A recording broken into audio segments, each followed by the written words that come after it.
Hello दोस्तों, क्या हाल है। तारीख आज 9 जनवरी 2026, दिन शुक्रवार, हिंदी तिथि पंचमी। और आइए आज बात करते हैं मुख्य समाचार में तमाम बड़े खबरों पर नजर डालते हैं। तो आज हम लोग बात करेंगे पीएफ के बारे में।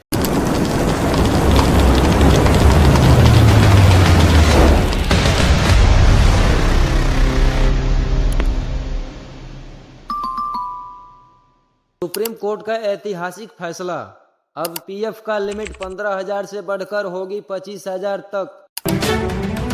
जानिए आपका सैलरी पर क्या असर होगा। क्या आपकी बेसिक सैलरी 15,000 रुपए से ज्यादा हो और आपका पीएफ नहीं कटता। आप जानते हैं कि पिछले 11 साल से सरकार ने पीएफ की लिमिट में 1 रुपए भी बदलाव नहीं किया।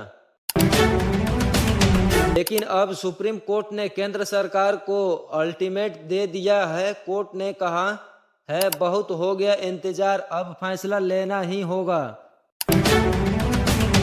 सिर्फ यही नहीं, पैसा निकालने के नियम में भी ऐसा बदलाव हुआ है जिसमें अब आपको फॉर्म भरने में सिरदर्दी नहीं होगा। आज हम आपको बताएंगे कि अगर पीएफ की लिमिट बढ़ती है तो आपकी टेक होम सैलरी कितना कम होगी और रिटायरमेंट पर आपको कितना विशाल फायदा मिलेगा। दोस्तों, नौकरी पैसा लोगों के लिए आज की सबसे अहम खबर सुप्रीम कोर्ट से आई है। यह खबर सीधे आपके जेब और आपके भविष्य से संबंधित है। आज हम 2 अहम मुद्दों पर बात करेंगे।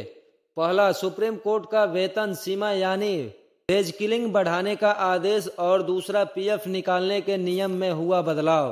तो चलिए विस्तार से जानते हैं। पहला और सबसे अहम मुद्दा, सुप्रीम कोर्ट का निर्देश। दोस्तों, सुप्रीम कोर्ट ने केंद्र सरकार को निर्देश दिया है कि वो कर्मचारी भविष्य निधि यानी ईपीएफ के तहत वेतन सीमा को संशोधित करने पर विचार करें। कोर्ट ने सरकार को इसके लिए 4 महीने का समय दिया है। जस्टिस सूर्यकांत और जस्टिस उज्ज्वल भुइयां के बेंच ने कहा कि आखिर बार यह सीमा सितंबर 2014 में बदली गई थी। तब इसे 6,500 रुपए से बढ़ाकर 15,000 रुपए किया गया था। आज 11 साल बीत चुके हैं, लेकिन महंगाई कहां से कहां पहुंच गई और यह लिमिट वहीं की वहीं है। अब बात करते हैं दूसरा पॉइंट की। आखिर यह मामला कोर्ट क्यों पहुंचा। यह मामला कर्मचारी भविष्य निधि संगठन यानी ईपीएफओ के ही कुछ कर्मचारियों की तरफ से कोर्ट में गया था। उनका कहना था कि पुराने नियमों की वजह से लाखों कर्मचारी पीएफ के दायरे से बाहर हैं। नियम यह है कि अगर किसी की बेसिक सैलरी 15,000 रुपए से कम है तो कंपनी उसका पीएफ काटना अनिवार्य है। लेकिन अगर सैलरी 15,000 से ज्यादा है तो यह कंपनी की मर्जी पर निर्भर करता है। कोर्ट ने माना कि इतने सालों में महंगाई और कॉस्ट ऑफ लिविंग में भारी इजाफा हुआ, इसलिए इस सीमा को बढ़ाना बहुत जरूरी है। अब बात करते हैं तीसरा पॉइंट, लिमिट बढ़ाने से क्या होगा।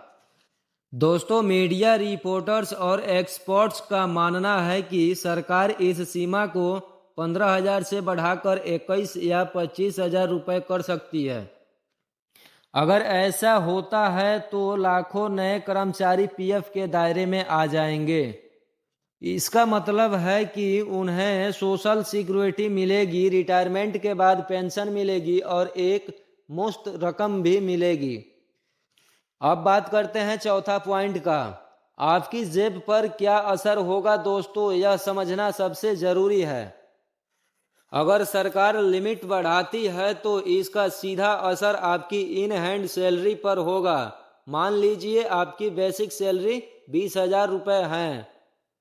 अभी 15,000 की लिमिट होने के वजह से शायद आपका पीएफ नहीं कट रहा है, लेकिन अगर लिमिट 25,000 हो गई तो आपका पीएफ कटना शुरू हो जाएगा। नियम के मुताबिक बेसिक सैलरी का 12% कर्मचारी देता है और 12% कंपनी देती है। तो 20,000 का अगर कैलकुलेट किया जाए 12% की तो 2,400 रुपए आपकी मंथली सैलरी से कम हो जाएगी। यानी हाथ में कम पैसा आएगा, लेकिन रुकिए इसका फायदा भी देखिए। जितना पैसा आप देंगे उतना ही पैसा कंपनी आपको देगी, यानी हर महीने आपकी बचत डबल हो जाएगी। साथ ही इस पर आपको 8% से ज़्यादा ब्याज भी मिलेगा। तो लॉन्ग टर्म में यह आपके लिए फायदा का सौदा है। अब देखते हैं 5वां पॉइंट, पेंशन में भारी इजाफा है। दोस्तों, पीएफ कटने पर सबसे अहम फायदा पेंशन में होता है। कंपनी जो 12% योगदान देती है उसका एक हिस्सा यानी कि 8.33% एम्प्लॉय पेंशन स्कीम ईपीएस में जाता है। अगर वेतन की सीमा बढ़ती है तो पेंशन फंड में जाने वाला पैसा भी बढ़ जाएगा। तो वीडियो कैसी लगी कमेंट सेक्शन में जरूर बताना। अगर वीडियो अच्छी लगी तो चैनल को सब्सक्राइब करना ना भूलें। फिर से नेक्स्ट वीडियो में आप सभी लोगों से मिलते हैं, तब तक के लिए जय हिंद, जय भारत।